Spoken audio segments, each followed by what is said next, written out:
Right. Good right. call by Ciampa, right? That was a good call. He got frustrated. Yes, sir. Okay. Yes, sir. So he's getting jacked up. Then he starts to arm lock the dude.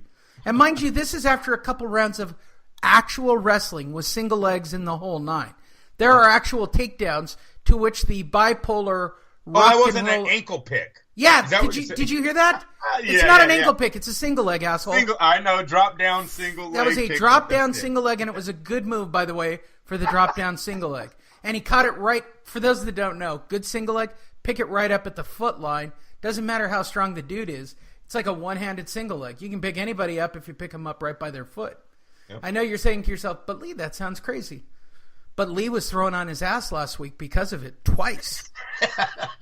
All right, which takes us to the fourth round. We had holding by Fortuna, which got another point deducted. For some reason, that lit a fire under Fortuna, and he started to... I'm going to say this word, and it's going to get me into trouble, Andrew, and it's a non-politically correct statement. It's more politically incorrect than anything I normally say. He was doing retard punching. Okay. Do you know what that? You know what that means, right? Like back in the school days, where you're just flailing around, like windmilling punches. Yeah. Did Deontay Wilder? Am I? Maybe. Well, okay. But Deontay Wilder is special needs, and we've already determined that. And what's the title of today's show? Deontay Wilder is special needs. Even though he's my man, my man, Lee. But we'll get into that later. Yeah. All right. So. There's a lot that went on in this fight, people. You got to go get the video of this. So the windmills start, right?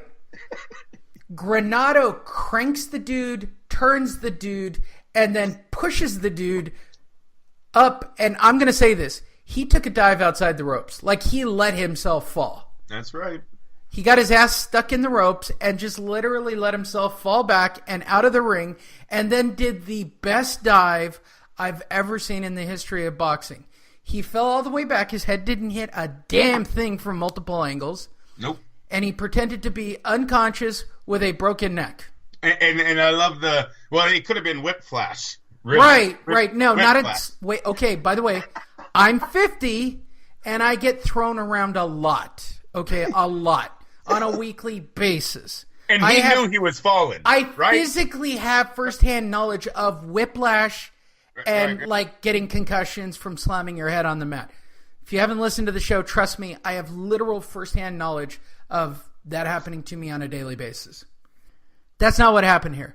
His head literally swung under the ring stairs because it's hollow under there. So it's like a gate. He just swung under, and then they lifted him up, gentle hands, because the baby was getting his ass kicked. And he just rolled around, and his eyes rolled around in his head, and he saw his opportunity to get a payday, not get his ass kicked, and get the fuck out of there with some kind of dignity. But when he watches the tape, and I say this to the entire Fortuna camp, wow, somebody teach that dude how to take a dive. Like he looked like a bitch. Straight up, Fortuna looked like a bitch. Yep. And I won't go that strong with the word, but yeah, he didn't look good last night. It wasn't a good, like, when you throw a fight, there's ways to throw a fight that you can make it look good. Exactly, Lee. It wasn't obvious that he was hurt, right? We didn't see that. There was no bang. There was no noise. He didn't hit anything. He just swung his head out under the ring. Like, that was it. And these guys do, how many push-ups during their training camp, sit-ups during their training camps, pull-ups. Oh, yeah, he couldn't pull his body up after 4 rounds. All of a sudden, he falls down once and he has whiplash. All right, you go with that one. They thought, his head hit that. His head hit that. His head didn't hit anything. It looked bad. It's not a good look, Lee. And I don't care about the rematch either. No, there's no rematch. They can't. That's what they immediately. the PBC. This is PBC, bro. They're bringing this back. Look at the guy in the next fight. And this is not a segue. I'm just pointing out something here. The guy in the next fight took a dive against Rigondeaux. Big dive. He's on TV. Taking another dive. Yeah, taking another dive. Yeah, I get that. You know what I'm saying? These guys, I like the word Mike Tyson used. I'm going to use it a lot today. They're businessmen now. Yes. Well, no, that's the entire PBC model. That's the whole. Yeah, they're trying to teach these guys how to work the crowd, how to work the business. We're literally you and I are spoiled, right? We predominantly enjoy. I'm going to say this, and it's going to sound like a butt kissing moment. Top Rank right now is putting out the best matches, bar none. At least they're trying. They're mixing their cards up. If you go early, because they have to create so much content, their guys are actually being put into positions to win titles right now. Like, they're building that stable quickly. They've invested in the Lomachenko Fight Factory, so you're getting guys who are super hyper aggressive, and Top Rank is smart enough to match them up with Mexican fighters. So when Andrew and I go to Fresno, these are exciting cards. Like, these guys are going in and scrapping for like NABO titles, which Andrew and I have been to fights. People who fight for WBA regular titles, you get shit like you see on the PBC. But because Top Rank, I haven't seen it out of Golden Boy, but they're trying. They do a fight series here in LA. They put a lot of content out. Their stuff isn't horrible, but it's still a lot of throwaway boxing. The other one that I'll give kudos to, if you watch an Eddie Hearn card, you're going to be entertained. It's UFC. I'm going to say this. Somebody in Top Rank looked at the UFC model and said, how do we recreate this for boxing? Same thing for Eddie Hearn. That's why they have billion-dollar deals. I know Andrew doesn't like it when I say it. I know you guys as boxing fans don't like it when I say it. And I've been screaming about it on this show for the last 5 years that whoever builds the UFC model correctly, and I thought it would be the PBC. There was a real chance that it would be the PBC. They bought it. They made it their own organization. They only cared about their champions, and they were going to fight amongst themselves until they didn't fight. Right? That don't work. Yeah, and that don't work in boxing because there's not just one company that controls all the fighters. And ultimately, we got that's Golden Boy. Right. And that's what happened with the UFC. Right? There's too much. There's other products now. There is competition. Sport. Right. I get that.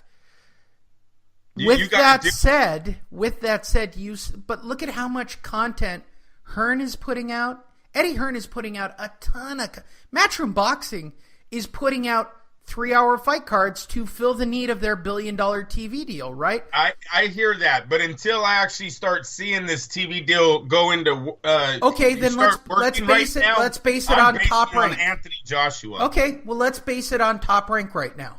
Okay, last weekend they did another 4-hour fight card that was streaming at 3:30 when they opened the doors. They want people to watch, right? Yeah.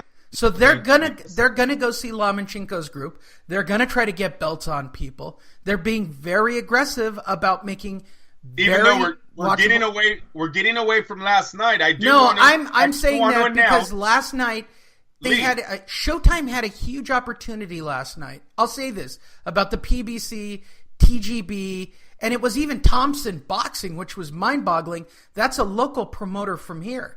They all had an opportunity to steal Saturday night. If any one of these fights was halfway decent, they had all the eyes of boxing on them. There was nothing to compete with them. Yep. They had Showtime, they had the floor, they had 3 fights, and fight number 1 was such a massive clusterfuck. That's right. They had no basketball. They have no hockey. Nothing. They had no excuses. No NFL. No one watches baseball in America. Okay, and the reason I'm setting all this up, people, here's the next thing that happens after the abomination of the I fell through the ropes and broke my neck shit, which has never happened in boxing, by the way. This dude's taking a straight up dive. You can see it. It's obvious. It's blatant. We then have to sit for half an hour of listening to Mauro Ranallo and everybody sucking Mauro Ranallo's dick on so great, Mauro, so great. You're the bipolar rock and roller. So great. You're so strong. You're so brave. Let's watch another clip. Let's talk about it again. Let's talk about how great Mauro. Now Mauro is like, everybody thinks he's funnier. Everybody thinks he's for half an hour, Andrew. For half an hour. To get to the next fight. I walk away. I can't listen to them. Right? And Andrew knows exactly this is why I record an hour in advance. This fight card is every reason why you must record your boxing before you get involved. Because the second fight was a bigger fuck you. Okay?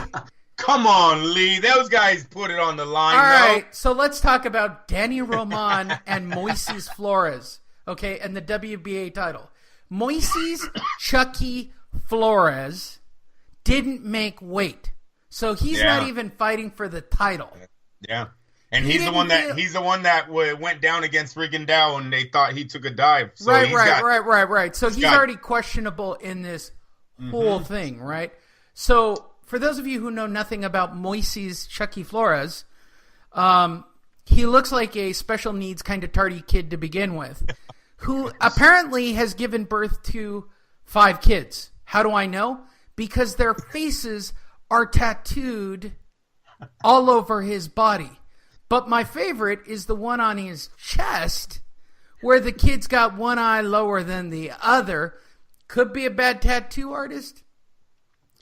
Could be kids' special needs. But based on the dad, I'm not going to go... By the way, if you got a special needs kid and you're listening to this, lighten up, okay? Lighten up. You think we have any people who have special needs kids? I don't know, Lee. I mean, I don't want to be politically correct on this show. It will not make my humor any better. Whatever, dude. Then go with it. If that's what you think the kid was. Do. All right, so here is the result of the fight. For those of you wondering about the WBA Super... No matter what, Danny Roman keeps the title. So I don't even know why we're fucking boxing, all right? They needed that money. Right, they need to get paid, right? So Danny still takes the fight. He could have said no. He could have taken half. The person went home. But no, he's a man, and he goes into this fight. And here's what happens. Danny Roman beats the living shit out of Moises Flores, who finally decides, what was it, to throw up one punch.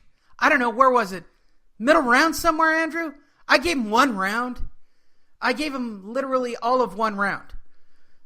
That's it. The rest of the fight, he was a physical walking punching bag who was a billboard for his special needs kids and spitting big-ass fucking loogies all over the mat.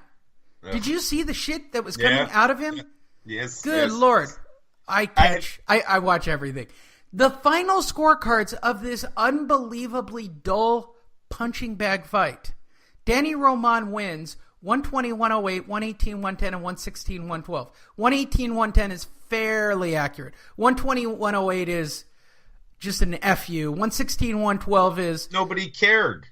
Lee, no one cared. But my favorite part of that is when they're getting ready to announce the winner, Moises Chucky Flores actually has the balls, right, to raise his hand like he's won the fight.